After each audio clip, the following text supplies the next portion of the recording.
Avis vascular centre మన దేశంలోనే the best varicose vein hospital.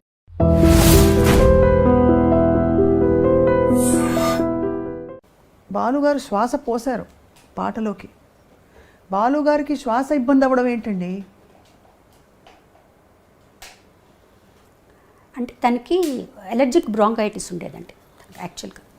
తను చాలా అంటే దానివల్ల పెద్ద ఇబ్బంది ఎప్పుడు వచ్చేది కాదు, ఏ పాటలోనూ తెలిసేది కాదు, తను మామూలుగానే పాడేసేవారు. తను ఈ కరోనా వల్ల మిగతావన్నీ కూడా అగ్రివేట్ అయ్యాయి టైంలో.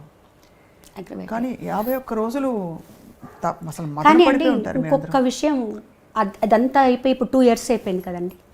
ఇప్పుడు ఆలోచిస్తే నాకు తనకి ఏది మంచిదో అదే జరిగింది అనిపిస్తుంది. అంటే మనకి బాలుగారు లేరు, మనకి లోటు తీరది లోటు, కానీ బాలుగారు మటుకు చిరస్థాయిగా అందరి మనసులో నిలిచిపోయారు.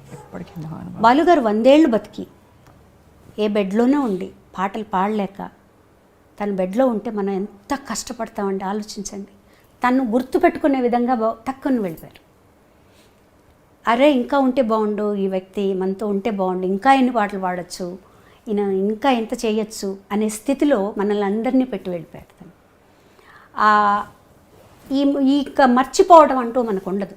బాలుగారిని జీవితాంతం మనతోనే ఉంటారు. ఆయన మర్చిపోవటం బాగా ఏజ్ వచ్చి అందరూ మర్చిపోయి అప్పుడు అసలు తను ఎవరు పట్టించుకొని ఒక స్థితి వచ్చిందనుకోండి, మనము చూసే వాళ్ళకి కష్టం, తన వల్ల కూడా కాదనమాట. పాట పాడకుండా తను ఉండలేడండి. తను ఒక్కరోజు కూడా ఒక పాట పాడకుండా ఉండలేడు. తను ఎప్పుడూ డాక్టర్లు లోపలికి వచ్చినా ఇలా పెట్టి నేను పాడతానని అడిగేవాడు. ట్రైకాస్టమీ చేసినప్పుడు ఎప్పుడు మళ్ళీ తీసేస్తే నేను పాడతానా అన్నీ అడుగుతూ ఉండేవారు అనమాట. సో డాక్టర్స్ ఏమన్నారు, ఒక 2 years బెడ్ రెస్ట్ కావాలి తనకి, ఇంట్లో బాగా అయిపోతే బాగా హాస్పిటల్ అట్మాస్ఫియర్ ఇంట్లో ఉండాలి అని చెప్పారు. అప్పటికే అంత. కానీ ఆ వీడియో ఇప్పటికీ కూడా మనసులో అలా మెదులుతుందండి. అవునండి, చెప్పేసి వస్తాను తిరిగి వస్తానని చెప్పి మాకు అందరికీ కూడా చెప్పారు, మీరు ఊరికే కంగారు పడి ఫోన్లు చేయకండి, వచ్చేస్తాను నేను, జస్ట్ ఊరికి పాజిటివ్ అని వచ్చింది అక్కడ జాయిన్ అయ్యాను నేను అంతే తప్పించి ఏం ప్రాబ్లమ్స్ లేవు. 15 days వరకు అలాగే. 15 days తర్వాత కోవిడ్ నెగిటివ్ వచ్చింది. ఆ తర్వాత ఒక్కొక్కటి ఇబ్బంది పెట్టేసి. So it's what ever it is అండి, హీఈస్ దేర్ ఫర్ అస్.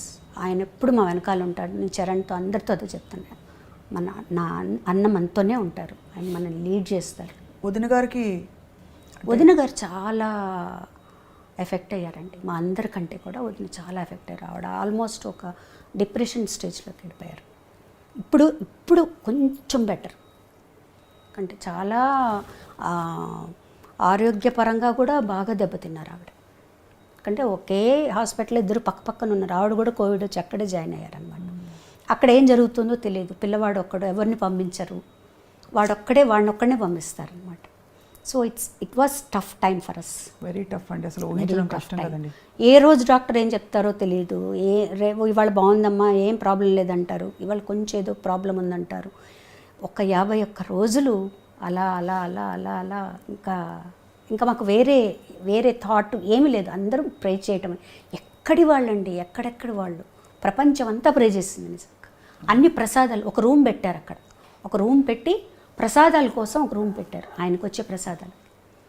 అవును, కొంతమంది విభూతులు పంపించడం, షాల్స్ అన్నీ అన్నమాట. అసలు వరప్రసాద రెడ్డి గారు కూడా అప్పుడు వరప్రసాద రెడ్డి గారు కూడా పంపించారు, కంచిపేట నుంచి పంపించారు, తిరుమల తిరుపతి దేవస్థానం, ఇక్కడి నుంచి అందరూ.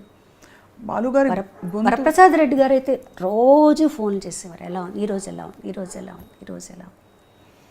అందులో బాలుగారి గొంతు అంటే కీర్తించని దేవుడు లేడు. అన్ని బాణీల పాటలు అందరు దేవుళ్ళకి పాడారు కదండి. అసలు ఇప్పటికీ ఎలా తప్పించుకుంటామండి ఆయన నుంచి మనం, చెప్పండి. మీరు ఏ రోజు ఏది ఆన్ చేసినా ఎక్కడో ఒక చోట ఆయన వస్తారు, అంతే. ఏ గుడికి వెళ్ళినా ఆయన ఉంటారు. సో ఆయన నుంచి మనం తప్పించుకోవడం అంటూ ఏం లేదు, ఆయనతో కలిసి బతకడమే మన పని, అంతే. అలా అనుకుని సంతోషపడాల్సిందే. అలాంటి వ్యక్తులు చాలా రేరు, కారణ జన్ములు వాళ్ళు, అంతే. అంతకంటే మా అన్నయ్య గురించి నేనేం చెప్పలేను. సత్యం అండి. మీరు భౌతికంగా చివరిసారి ఎప్పుడు కలిశారండి? తేదీ గుర్తుందా మీకు? తేదీ తను September 25th చనిపోయారు. 14th ఆ ప్రాంతంలో కలిశాను. ఆ తర్వాత ఇంకెవరిని అలో చేయలేదండి. అప్పటికే మీకు కొంత అవగాహన ఉండి ఉంటుంది, అంటే అవగాహన ఉండేది, కానీ అది ప్రేమ అంటారా మరి అది కప్పేస్తుందేమో అనుకుంటారు.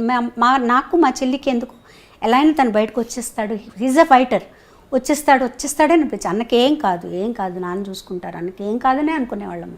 ఫోన్లో మాట్లాడుకో ఏం కాదు వచ్చేస్తాడు తను, ఏం ప్రాబ్లం లేదు. మీరు అన్నట్టు పాట లేకుండా, ఎందుకంటే అప్పుడెప్పుడో నాడ్యూల్ వచ్చి సర్జరీ చేయించాలన్నప్పుడు లతాజీ చేయించొద్దు అని చెప్పడం ఈ విషయాన్ని పంచుకున్నారు మాతో అవును ఒక ఇంటర్వ్యూలో. అంటే పాట లేకుండా బాలుగారిని ఊహించుకోలేమండి ఎవరు. అవును ఊహించుకోలేము. మాట కూడా మాట రెండు. ఇంకా ఇప్పుడు కూడా నేను టెలిఫోను రేరు, తను ఎప్పుడైనా చేసినా కూడా ల్యాండ్ లైన్ చేస్తారు ఫోన్ మా పై రూమ్లోకి అనమాట. ఫోన్ తీయగానే ఆ లైన్కి అన్నయ్య చేస్తారని మాకు తెలుసు, నేనమ్మా అన్నని అంటారనమాట. అది అలా రింగ్ అవుతూనే ఉంటుంది మనసులో. ఫోన్ వస్తుంది అంటే ఇంకా ఆ తర్వాత ఆ ఫోన్కి ఇంకా ఫోన్లు రావడం మానేసాయి అనమాట. ఆ ఫోన్ వస్తుందంటే నేనమ్మా అన్నయ్య చేస్తుంటారు, ఇంకా అన్నయ్య కదా ఫోన్ చేస్తారు అని చెప్పి తీసుకునేవాళ్ళం.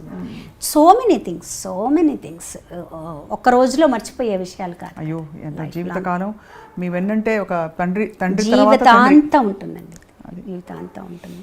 ఎన్ని ప్రయాణాలు. తను చనిపోయిన తర్వాత ఒక 1 month తర్వాత నేను ఎయిర్పోర్ట్కి వెళ్తే నా వల్ల అవ్వలేదు అసలు.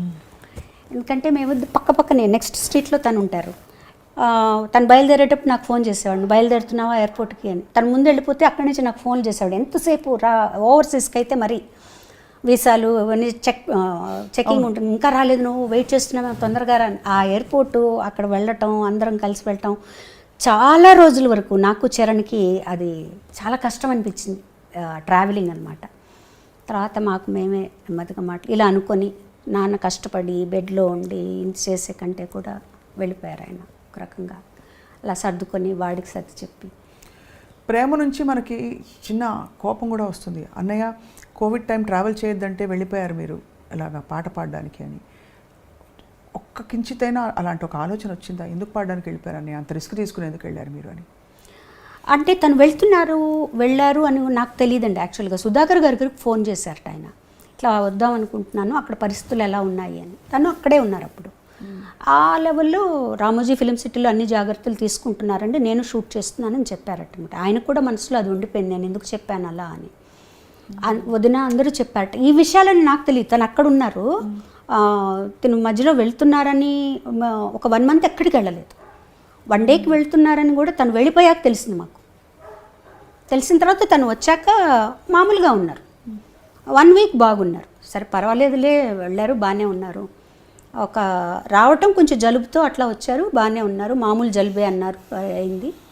నెక్స్ట్ రాఖీ నేను ఫోన్ చేశాను అనమాట. ఆ రాఖీ రోజు ఫోన్ చేశాను, 5th ఏదో అయిందండి అది. ఫోన్ చేసి ఎప్పుడు ఇంటికి వెళ్తాను నేను అంటే, రామా ఇంటికి రా, వచ్చి రాఖీ కట్టు అన్నారు. ఇప్పుడు వస్తున్నానన్నా, బయలుదేరుతున్నాను. మళ్ళీ ఫోన్ చేశాడు తను, వద్దమ్మా నాకు కొంచెం జలుబుగా ఉంది, ఎందుకైనా మంచిది, నేను డాక్టర్ దగ్గరికి వెళ్తున్నాను, నువ్వు రేపు వచ్చి కట్టు, చెక్ ఎందుకు ఇప్పుడు జలుబు ఉంది, నువ్వు వచ్చి మళ్ళీ అప్పుడు కొంచెం పీక్గా ఉంది కదండి. అవును, కోవిడ్ చాలా భయానకంగా ఉందండి. సరే అన్న, అదే మాట్లాడింది నేను లాస్ట్. తను హాస్పిటల్కి వెళ్ళారు, ఇంకా అక్కడే ఉండిపోయారు. అయ్యో భగవంతుడు. But we have to celebrate him అండి, అంతే. ఎందుకంటే తనకి ఎవరన్నా డల్గా ఉన్నా, నా ఎప్పుడు ఒక రకంగా మూడ్ అవుట్లో ఉన్నా తనకి ఎప్పుడు నచ్చదు. అందరూ నవ్వుతూ ఉండాలి, అందరూ హ్యాపీగా ఉండాలి అనేదే తన. నవ్వుతూ ఉండేవాళ్ళంటే తనకు చాలా ఇష్టం అసలు ఫస్ట్. సో మమ్మల్ని మాకు మేమే బూస్టప్ చేసుకొని మేమే అనుకున్నాం అనమాట. ఈ సంవత్సరం నేను పల్లవి అందరం కలిసి every year will celebrate SPB, అంతే. ఆయనకేమి ఇష్టమో అది చేద్దాం, పాటలు పాడుకోవడం, అంత్యాక్షరీలు ఆడుకోవడం, ఇలా చేద్దాం మనం. ఇలా ఊరికే బాధపడి లాభం లేదు, విల్ సెలబ్రేట్. గొప్పగా ఉందండి మీ ఆలోచన, బాలుగారి ఆలోచనలాగే ఉంది. మొత్తం పాట మాట ప్రయాణం అన్నయ్యతో మీరు కలిసి ఈ బ్యూటిఫుల్ లైఫ్ని షేర్ చేసుకున్నారు శైలజ గారు. అన్నయ్య నుంచి మీరు నేర్చుకున్న, అంటే చాలా మీకు బాగా ఇన్ఫ్లుయెన్స్ అయిన ఒక 2-3 విషయాలు, గుణాలు. అఫ్కోర్స్ మీ నమ్రతను చూస్తే అర్థమైపోతుంది అందరికీ. బాధ్యత అంటే అది చాలా. అంటే తను ఒక వ్యక్తి పరిచయం అయ్యాడు, తనకు దగ్గరయ్యాడు అంటే మొత్తం బాధ్యత తీసుకుంటాడు, ఆషామాషిగా కాదు. చాలా అలా చెప్పాలంటే ఎన్ని ఫ్యామిలీస్ తన మీద ఆధారపడి ఉన్నాయి. తను ఒక్కసారి తను లేడు అనేటప్పటికీ ఎంతమంది ఎఫెక్ట్ అయ్యారు. ఒక బాధ్యత తీసుకుంటే తను సంపూర్ణంగా దాన్ని నిర్వర్తించేవాడు. లేకపోతే నువ్వు బాధ్యత తీసుకోకు, తీసుకుంటే మటుకు దాన్ని సంపూర్ణంగా చేయాలి. తర్వాత కృతజ్ఞత, తనకి ఎవరన్నా ఇంత చిన్నది చేస్తే చాలు దాన్ని ఇంకా లైఫ్ లాంగ్ గుర్తుపెట్టుకొని వాళ్ళ జీవితం అంతా సహాయం చేస్తారు వాళ్ళకి. ఈ 2 విషయాలు నేను బాగా గమనించానండి. తన ఫ్రెండ్స్ కానీ ఆ ఫ్రెండ్స్ కానీ ఎవరు బాగాలేదన్నా కూడా నా చేతనైన సహాయం ఇది. నాకు తర్వాత తను పోయాక చాలా విషయాలు తెలిసాయి అన్నమాట.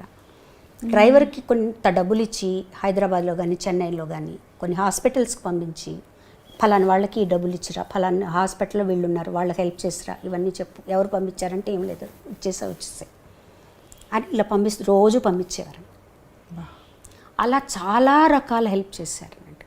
చాలా ఇంకా ఫ్యామిలీ అయితే చెప్పక్కల, మా సిస్టర్స్ని కానీ అందరినీ కానీ అసలు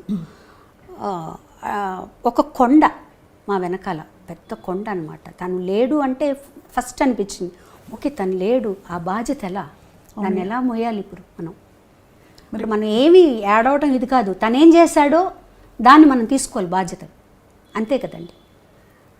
అలా వదిలేయలేం కదా. తను చేసిన బాధ్యతలు పట్టుకున్న తనకి ఏది మోటివేషనో అది తీసుకొని ఆ దారిలో మనం నడవాలి. సో ఇదే కొంతవరకు తీసుకోగలిగారా మీరు? అంటే ఒక 25% వరకు తీసుకోగలిగానండి. చాలా గొప్ప విషయం అండి. తీసుకోగలిగాను. అది కూడా తను హెల్ప్ చేస్తేనే, తన పైనుండి ఆశీర్వదిస్తేనే అండి, అంతే. లేకపోతే మనం అంతకంటే ఏమీ చేయలేం. ఇంకంతకంటే ఆయనకి మనం ఇచ్చేది ఏమీ లేదండి. మనం ఏమి ఇస్తాం ఆయనకి చెప్పండి? ఆయనకి నచ్చినట్టు ఆయన వేసిన దారిలో మనం నడవటం అంతే. ఆయన గుర్తుపెట్టుకోవడం, ఆయన చేసిన మంచి పనులు ఏమైనా ఉంటే అవి మనం చేయగలగడం అంతే.